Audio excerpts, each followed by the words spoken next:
Au nom du Père et du Fils et du Saint-Esprit, Amen. le Seigneur soit avec vous. Votre esprit. Chers amis, bonjour. Avec Père Clément qui préside cette Eucharistie et le Père Rodolphe, nous allons prier aux intentions que vous nous avez confiées ce matin. Nous prierons pour Jean-Claude Nougès, Raymond Rudzinski, Justine et Georges Bédam, Jean-Pierre Toudel. Et puis nous rendrons grâce également pour les malades que j'ai pu visiter hier à l'hôpital, notamment M. Lerch Achille, que nous confions à votre prière. Et puis nous avons mis à votre demande 3 grandes bougies, une pour Martins Maria, une pour les prêtres et séraphins, et également une bougie pour toutes les personnes âgées, et notamment les personnes isolées. Nous avons confié ces intentions à l'intercession de la très sainte Vierge Marie. Le Christ ressuscité des morts ne meurt plus. Sur lui, la mort n'a plus aucun pouvoir. Alléluia. Frères et sœurs, entrons dans notre célébration maintenant en reconnaissant que nous sommes pécheurs. Je confesse à Dieu Tout-Puissant, je reconnais devant mes frères que j'ai péché en pensée, en parole, par action et par omission. Oui, j'ai vraiment péché. C'est pourquoi je supplie la Vierge Marie, les anges et tous les saints, et vous aussi, mes frères, de prier pour moi, le Seigneur notre Dieu. Que Dieu Tout-Puissant nous fasse miséricorde, qu'il nous pardonne nos péchés et nous conduise à la vie éternelle.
Dieu qui a relevé le monde par les abaissements de ton Fils, donne à tes fidèles une joie sainte.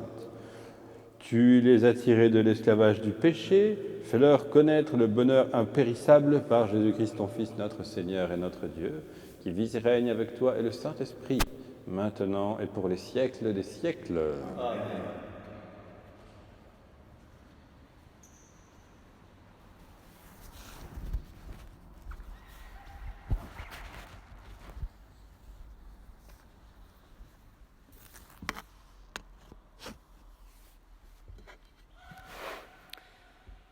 Lecture du livre des Actes des Apôtres. En ce jour-là, les apôtres et les frères qui étaient en Judée avaient appris que les nations, elles aussi, avaient reçu la parole de Dieu. Lorsque Pierre fut de retour à Jérusalem, ceux qui étaient juifs d'origine le prirent à partie en disant « Tu es entré chez les hommes qui ne sont pas circoncis, et tu as mangé avec eux. » Alors Pierre reprit l'affaire depuis le commencement et leur exposa tout dans l'ordre en disant « J'étais dans la ville de Jaffa en train de prier, et voici la vision que j'ai eue dans une extase. C'était un objet qui descendait. On aurait dit une grande toile tenue aux 4 coins venant du ciel. Et elle se posa près de moi. Fixant les yeux sur elle, je l'examinai et je vis les quadrupèdes de la terre, les bêtes sauvages, les reptiles et les oiseaux du ciel. J'entendis une voix qui me disait Debout, Pierre, offre-les en sacrifice et mange. Je répondis, certainement pas, Seigneur. Jamais aucun aliment interdit ou impur n'est entré dans ma bouche. Une deuxième fois, du haut du ciel, la voix répondit, ce que Dieu a déclaré pur, toi, ne le déclare pas interdit. Cela se produisit par 3 fois, puis tout fut remonté au ciel. Et voici qu'à l'instant même, devant la maison où j'étais, survinrent 3 hommes qui m'étaient envoyés de Césarée. L'Esprit me dit d'aller avec eux sans hésiter. Les 6 frères qui sont ici m'ont accompagné et nous sommes entrés chez le centurion Corneille. Il nous raconta comment il avait vu l'ange se tenir dans sa maison et dire « Envoie quelqu'un à Jaffa pour chercher Simon surnommé Pierre.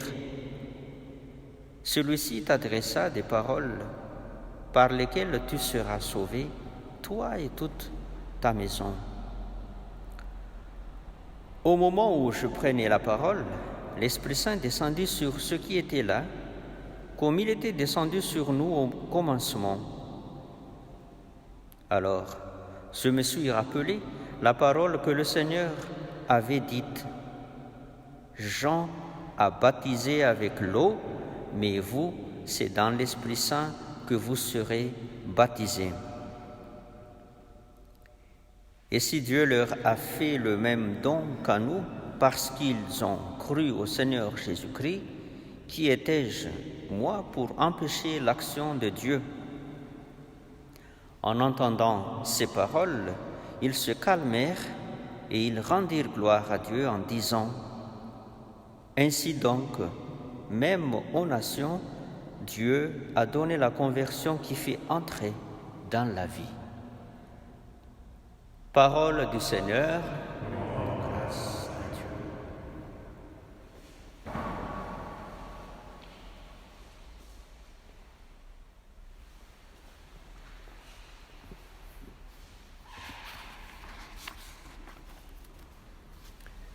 Mon âme a soif de Dieu, le Dieu vivant.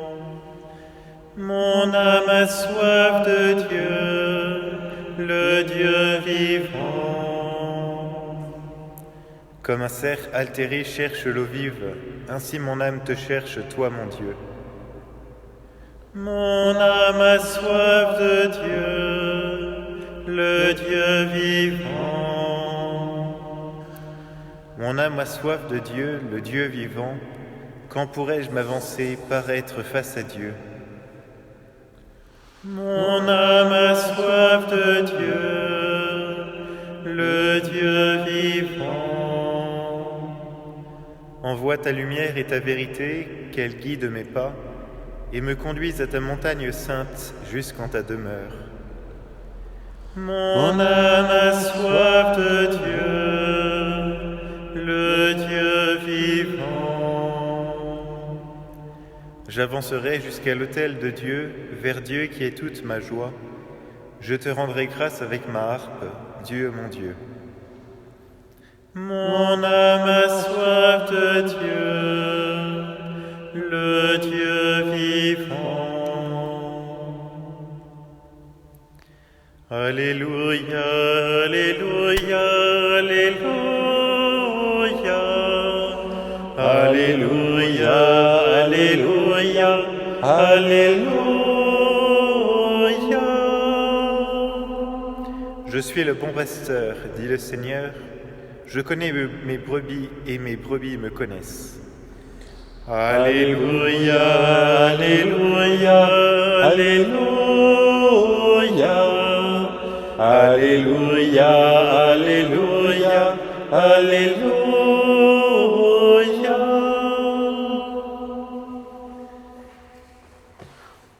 Le Seigneur soit avec vous. Évangile de Jésus-Christ selon saint Jean. En ce temps-là, Jésus déclara « Amen, amen, je vous le dis, celui qui entre dans l'enclos des brebis sans passer par la porte, mais qui escalade par un autre endroit, celui-là est un voleur et un bandit. Celui qui entre par la porte, c'est le pasteur, le berger des brebis. Le portier lui ouvre, et les brebis écoutent sa voix. Ces brebis, à lui, il les appelle chacune par son nom, et il les fait sortir.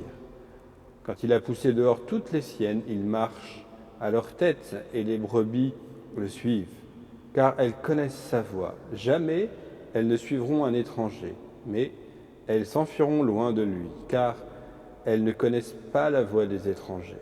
Jésus employa cette image pour s'adresser aux pharisiens, mais eux ne comprirent pas de quoi il leur parlait. C'est pourquoi Jésus reprit la parole.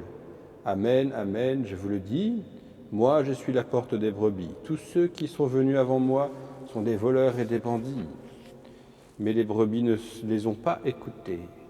Moi je suis la porte. Si quelqu'un entre en passant par moi, il sera sauvé. Il pourra entrer, il pourra sortir et trouver un pâturage. Le voleur ne vient que pour voler, égorger, faire périr. Moi, je suis venu pour que les brebis aient la vie en abondance. Acclamons la parole de Dieu.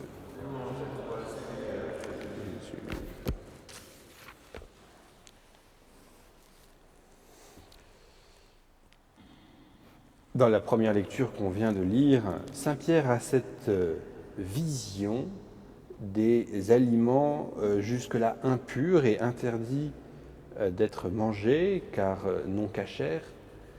Et l'ange du Seigneur lui dit qu'il peut manger tous les aliments qui lui sont présentés donc dans cette vision. Alors Saint Pierre, en bon juif, au début, refuse la vision, mais voilà, la vision s'impose et donc il comprend quelque chose de nouveau. Désormais, eh bien, la rigueur de la loi chrétienne ne sera pas au même diapason que celle de l'Ancien Testament. Et c'est un changement d'habitude, c'est un changement de curseur. Voilà. En lisant cette lecture, évidemment, j'ai pensé à certaines modes d'aujourd'hui, notamment les véganes, qui refusent de manger tout ce qui vient des animaux. Alors on dira, chacun peut avoir ses opinions. Oui, mais il y a aussi l'opinion de l'Écriture. Et manifestement, cette lecture qu'on a lue est claire. C'est pas chrétien. C'est pas chrétien. Et je suis étonné de voir que ce mouvement, cette mouvance, s'impose aujourd'hui avec beaucoup de force et voire d'un certain moralisme. Moralisme. Comme si c'était une religion. Vous voyez. Pourtant, c'est très contraignant d'être végane. Hein. Mais, voilà. Alors, cette contrainte, si on a une contrainte religieuse, il faut la mettre au bon endroit. Parce que, justement, si Jésus nous libère de beaucoup d'aspects de la loi de l'Ancien Testament qui étaient pénibles, c'est parce que c'était étouffant pour l'homme.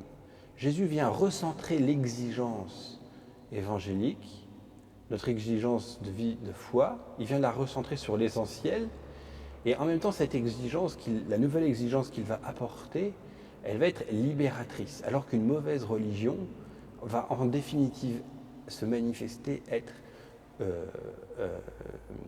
nous enfermer, oui, atrophier notre liberté. Vous voyez, quand je pense à ce mouvement vegan, je dois dire que je pense à ça. C'est une fausse liberté. Oui. L'exigence chrétienne est tout à fait différente. Elle est libératrice. Et comment Jésus se profile par rapport justement à cette exigence chrétienne ? Dans l'Évangile, il nous dit qu'il est le bon pasteur qui donne sa vie pour ses brebis. Il est la porte. De quelle porte il s'agit ?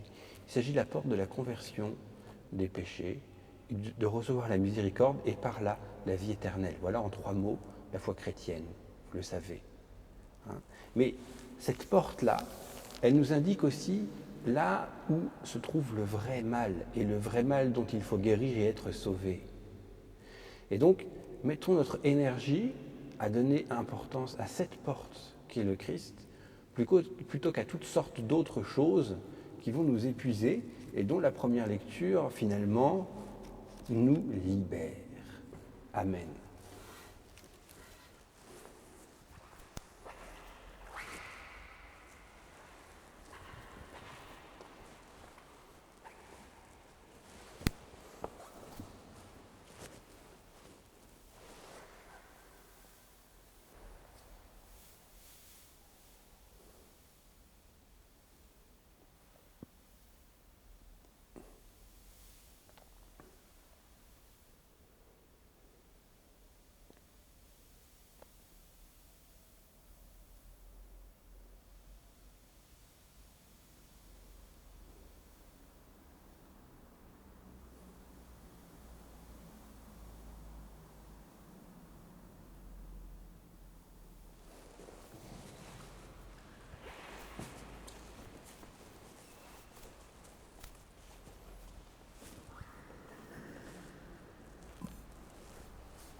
Tu es béni, Dieu de l'univers, toi qui nous donnes ce pain, fruit de la terre et du travail des hommes, nous te le présentons. Il deviendra le pain de la vie. Béni soit Dieu, maintenant et toujours.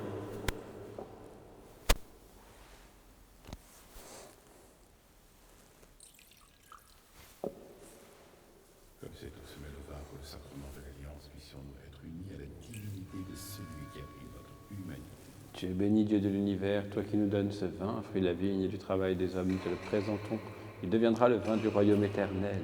Béni soit Dieu, maintenant et toujours.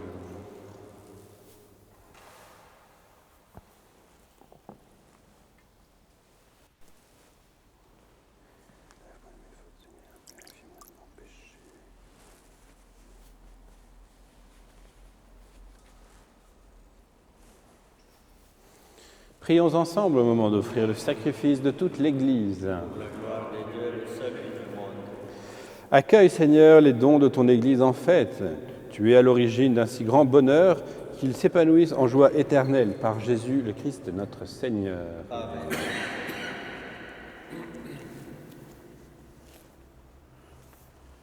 Le Seigneur soit avec vous. Et avec votre esprit, élevons notre cœur. nous les tournons vers le Seigneur. Rendons grâce au Seigneur notre Dieu. Cela est juste et bon. Vraiment, il est juste et bon de te glorifier, Seigneur, en tout temps, mais plus encore en ces jours où le Christ, notre Pâque, a été immolé. En détruisant un monde déchu, il fait une création nouvelle, et c'est de lui que nous tenons désormais la vie qu'il possède en plénitude. C'est pourquoi le peuple des baptisés, rayonnant de la joie pascale, exulte par toute la terre, tandis que les anges dans le ciel chantent sans fin l'hymne de ta gloire. Saint le Seigneur, le Dieu de l'univers. Saint, Saint, Saint le Seigneur, le Dieu de l'univers. Béni soit celui qui vient dans le nom du Seigneur. Hosanna au plus haut des cieux. Hosanna.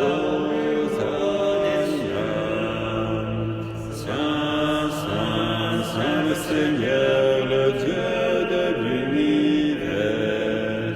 Saint, Saint, Saint le Seigneur, le Dieu de l'univers. Ciel et terre sont remplis de ta splendeur et de ta gloire.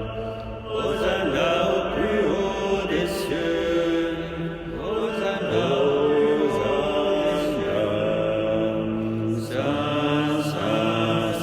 Seigneur, le Dieu de l'univers. Saint, Saint, Saint le Seigneur, le Dieu de l'univers. Toi qui es vraiment saint, toi qui es la source de toute sainteté, Seigneur, nous te prions. Sanctifie ces offrandes en répandant sur elles ton esprit, qu'elles deviennent pour nous le corps et le sang de Jésus, le Christ, notre Seigneur. Au moment d'être livré et d'entrer librement dans sa passion, il prit le pain, il rendit grâce, il le rompit et le donna à ses disciples en disant « Prenez et mangez-en tous, ceci est mon corps livré pour vous. »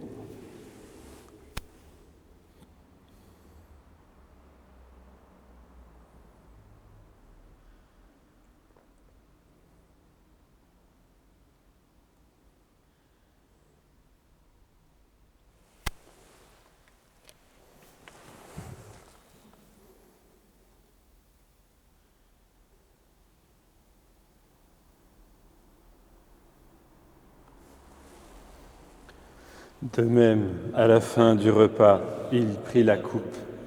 De nouveau, il rendit grâce et la donna à ses disciples en disant « Prenez et buvez-en tous, car ceci est la coupe de mon sang, le sang de l'alliance nouvelle et éternelle, qui sera versé pour vous et pour la multitude, en rémission des péchés. Vous ferez cela en mémoire de moi. »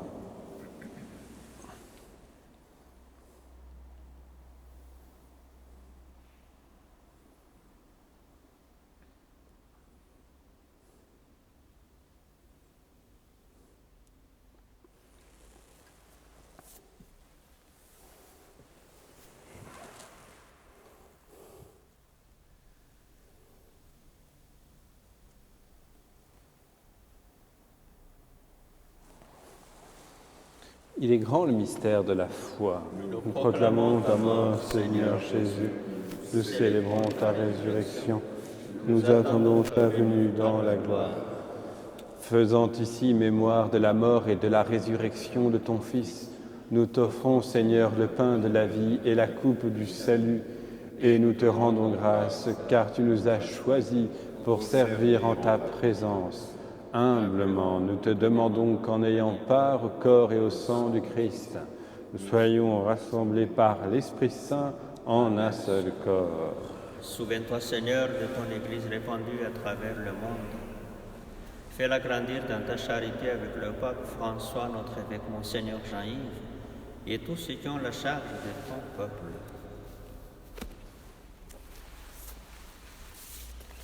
Pour nos frères et sœurs défunts, particulièrement pour celles et ceux qui ont été confiés à notre prière ce matin, Jean-Claude Nougues, Raymond Rudzinski, Justine et Georges Benazn, Jean-Pierre Toudel.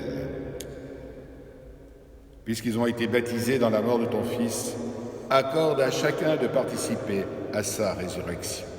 Souviens-toi aussi de tous nos frères, de tous ceux qui se sont endormis dans l'espérance de la résurrection et de tous les hommes qui ont quitté cette vie.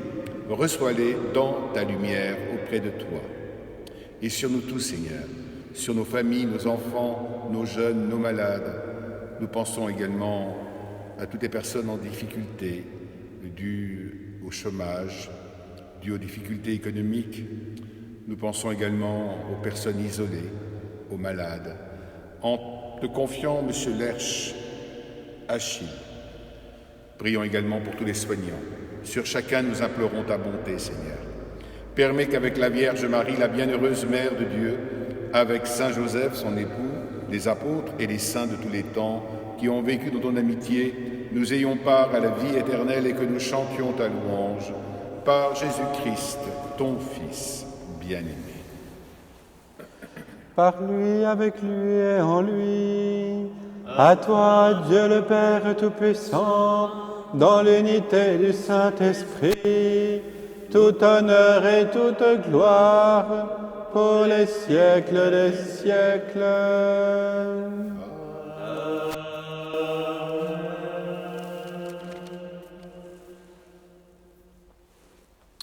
Comme nous l'avons appris du Sauveur et selon son commandement, nous osons dire: Notre Père qui es aux cieux, que ton nom soit sanctifié, que ton règne vienne, que ta volonté soit faite sur la terre comme au ciel.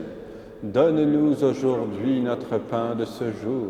Pardonne-nous nos offenses, comme nous pardonnons aussi à ceux qui nous ont offensés. Et ne nous laisse pas entrer en tentation, mais délivre-nous du mal. Délivre-nous de tout mal, Seigneur, et donne la paix à notre temps. Par ta miséricorde, libère-nous du péché.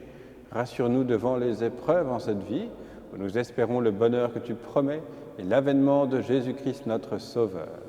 Car c'est à toi qu'appartiennent le règne et la puissance et la gloire pour les siècles des siècles. Seigneur Jésus-Christ, tu as dit à tes apôtres: je vous laisse la paix, je vous donne ma paix.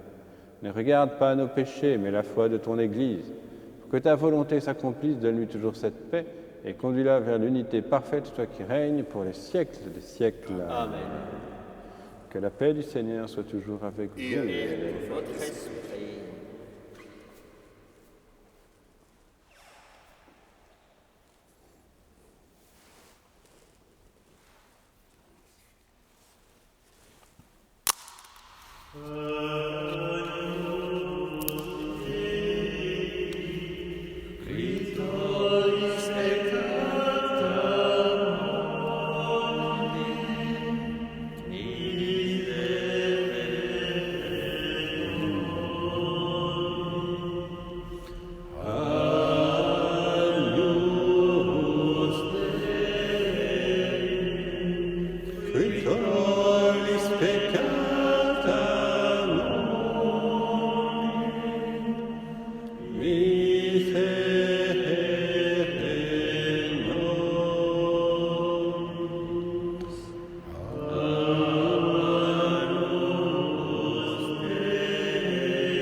Heureux les invités au repas du Seigneur, voici l'agneau de Dieu qui enlève le péché du monde. Dis seulement une Parole et je serai guéri.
Prions le Seigneur.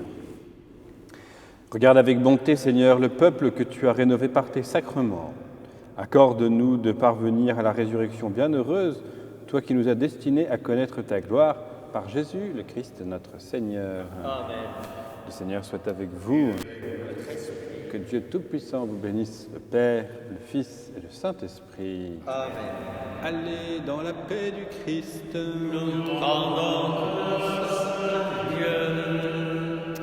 Bonne journée à tous et nous nous tournons vers la Vierge Marie.